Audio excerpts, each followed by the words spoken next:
Bom, meus amigos, no último vídeo eu falei um pouco sobre os ensaios clínicos de não inferioridade.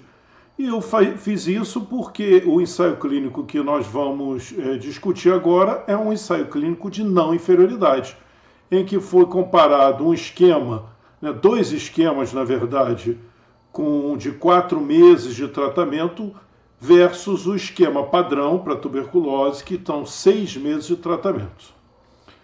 Mas por que foi feito esse ensaio clínico? Por que são 4 doses? Por que usou rifampicina?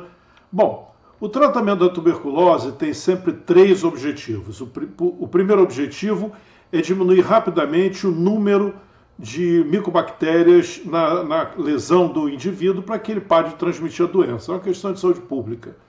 O segundo grande objetivo é evitar que haja seleção de cepas resistentes. Como é que é isso? Toda população micobacteriana tem resistência na sua forma selvagem. E toda lesão ou cavidade tem mais de um tipo de micobactéria em termos de características. Então tem micobactéria de crescimento rápido, tem micobactéria de crescimento lento, e tem um grupo de micobactérias nessa população, vamos supor, fazer um número obviamente hipotético, que uma lesão tenha 100 bacilos da tuberculose. E aí, desses 100 bacilos, ainda na sua forma selvagem, aqueles que nunca tiveram contato com medicamento, desses 100, 90 são sensíveis, por exemplo, à isoniazida. Porém, tem 10 que são resistentes. Se eu der apenas isoniazida, esses 90 vão morrer, ficarão os 10 resistentes, que se multiplicarão e tornarão uma lesão com esta única população que é resistente à isoniazida. Por isso, nós juntamos um segundo fármaco, e esse segundo fármaco, de uma forma geral, também tem uma taxa de resistência, só que, de novo, vamos supor que ele mate 90 dos 100 bacilos, nesses 90 que ele mata, estão incluídos, digamos, 8 daqueles que eram resistentes à isoniazida. Sobraram 2. Quando você dá um terceiro fármaco, esse terceiro fármaco ele é capaz de matar 90% dos bacilos, entre eles aqueles que ainda eram resistentes a tanto a isoniazida quanto ao segundo fármaco. E os que são resistentes a esse terceiro fármaco são mortos pelo primeiro ou pelo segundo fármaco, e assim nós evitamos que haja uma seleção de cepas resistentes que tomariam conta da lesão e esse paciente passaria a ter uma tuberculose resistente a todos os fármacos. O terceiro objetivo do tratamento é esterilizar a lesão. O que isso significa? Matar todos os bacilos de forma que não haja recidiva da doença. A recidiva da doença é o inimigo mortal de toda doença infecciosa crônica.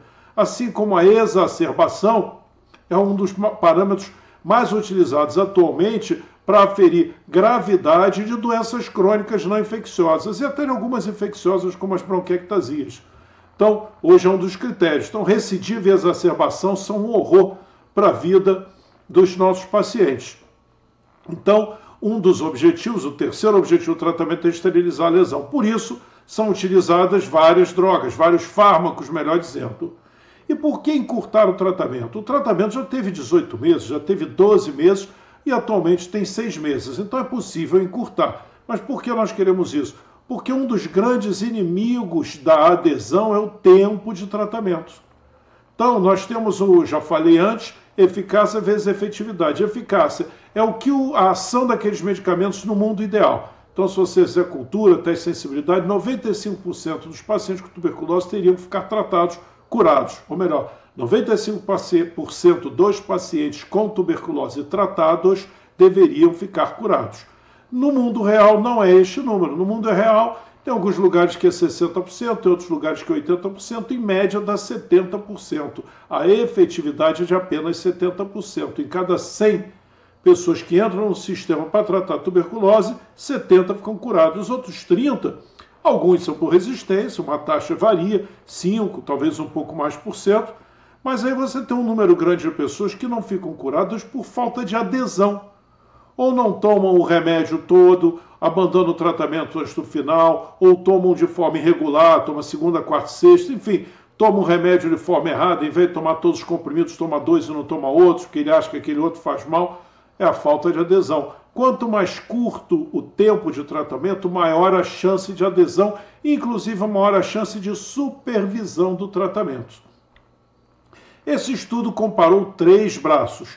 Um braço é o tratamento habitual de 6 meses, RHZ, rifampicina, isoniazida, pirazinamida e etambutol. Os outros 2 braços incluíam a rifapentina no lugar da rifampicina. A rifapentina tem um tempo maior de ação, tem um MIC menor, ela age durante mais tempo e já foi comprovado que ela teria uma maior capacidade de esterilização do que a rifampicina. Ambas são do grupo das rifamicinas, rifabutina, rifampicina, rifapentina. Nos nossos slides aqui eu vou representar a rifapentina com a letra P, de papai. Então os outros 2 esquemas são o esquema RHZ, só que no lugar da rifampicina, a rifapentina, então seria rifapentina, isoniazida, etambutol e pirazinamida. E o outro esquema seria substituindo a rifampicina pela rifapentina e substituindo o etambutol pela moxifloxacina, uma fluoroquinolona que já se comprovou ter efeito de matar rapidamente bacilos. Ela age naquele primeiro objetivo, que é o de matar, diminuir rapidamente a população bacilar, enquanto a rifapentina, que também tem esse efeito, mas o efeito que nós procuramos, ou melhor, que os autores procuravam nesse esquema, era o de esterilizar a lesão, evitar a taxa de recidiva. Foram feitas randomizações, né, e estratificação por site, porque são muitos sites, muitos centros de pesquisa, vários nos Estados Unidos, um no Brasil, na África, no Vietnã, enfim. Então ele é estratificado por site, ele é estratificado por cavitação, presença de cavitação no raio-x e HIV. Por quê? São todos esses fatores que podem ter impacto na resposta terapêutica. Não esquecendo que cavidade significa um número maior de bacilos. Quanto mais bacilos, maior a dificuldade na cura e na esterilização, e maior a chance de seleção de cepas resistentes. Então, normalmente o indivíduo com maior população bacilar, com doença mais extensa, demora mais tempo a ficar curado, é mais difícil esterilizar a lesão por uma questão matemática, tem muito mais bacilo.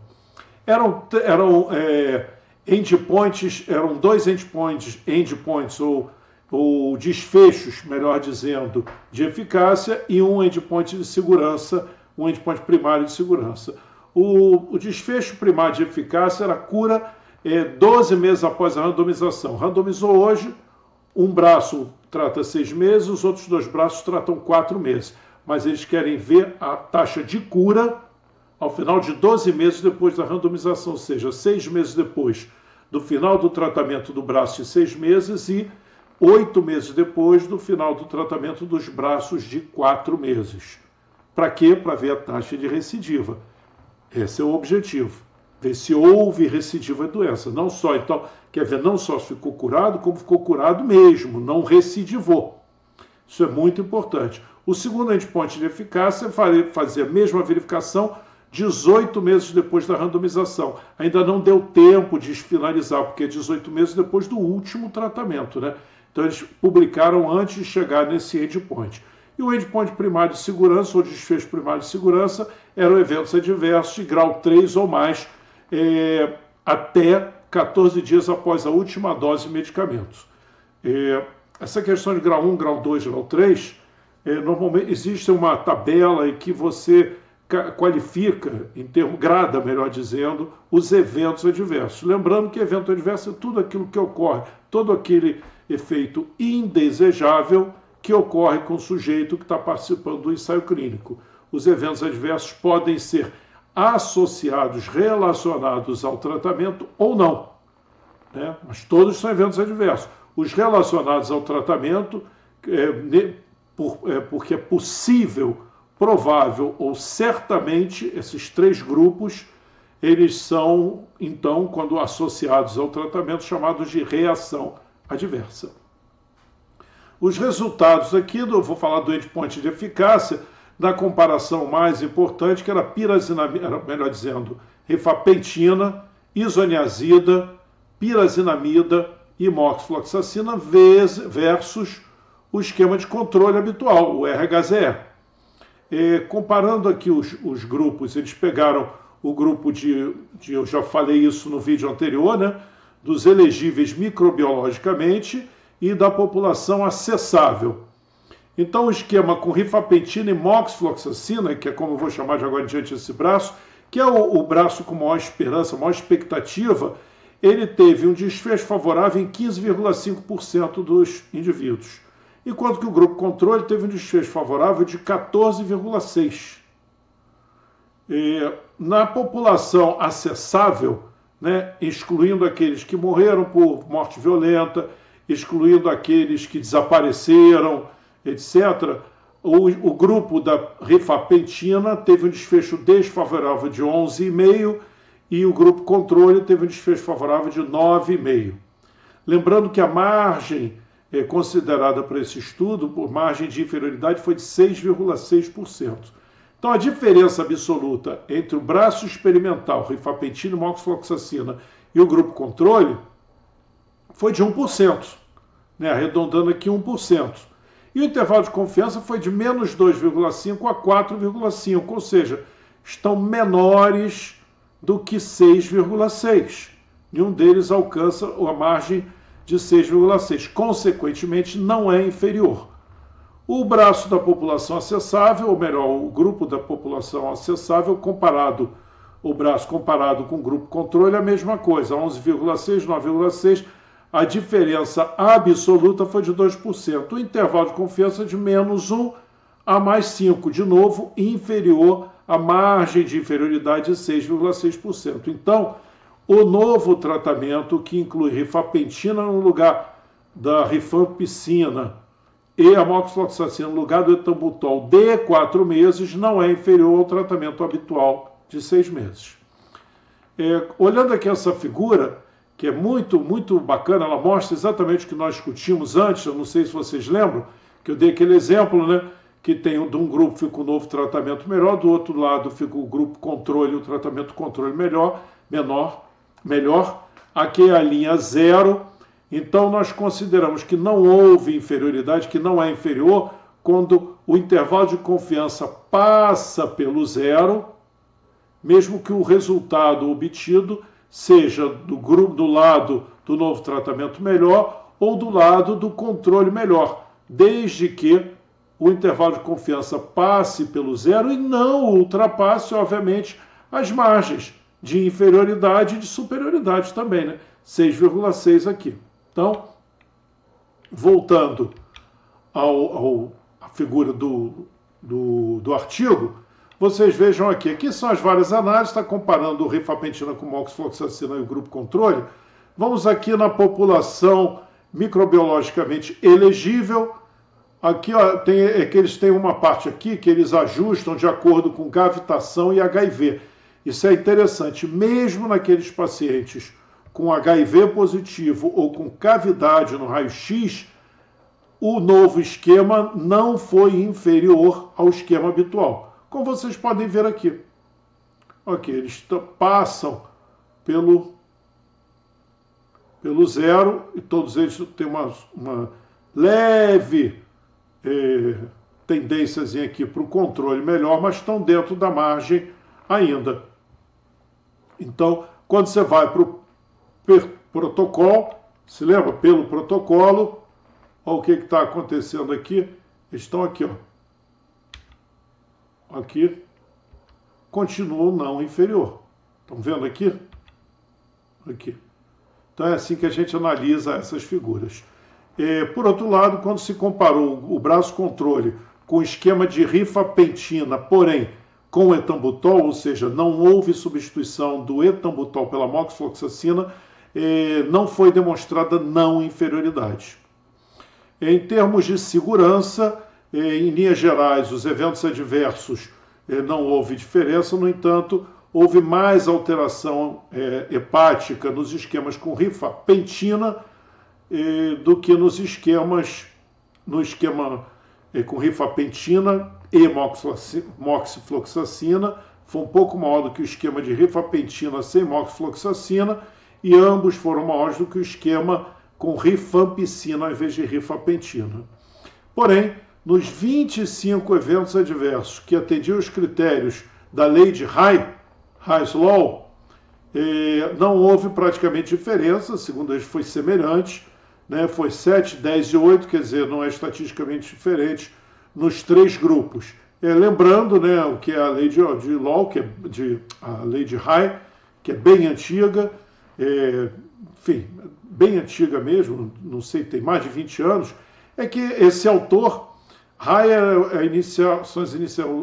a parte inicial do nome dele, eu não lembro agora o nome, Highland, ou qualquer coisa assim. High era o apelido dele, era uma pessoa muito popular nos Estados Unidos, um hepatologista, e ele dizia o seguinte, que a elevação das transaminases mais a elevação das bilirrubinas, sem que houvesse elevação significativa da fosfatase alcalina, era um problema, era ameaçador. Nós devíamos ter medo. Essa é a lesão hepática por fármaco. Porém, a elevação isolada das transaminases era menos específica de ser dos fármacos utilizados. Então, essa é a chamada lei de High.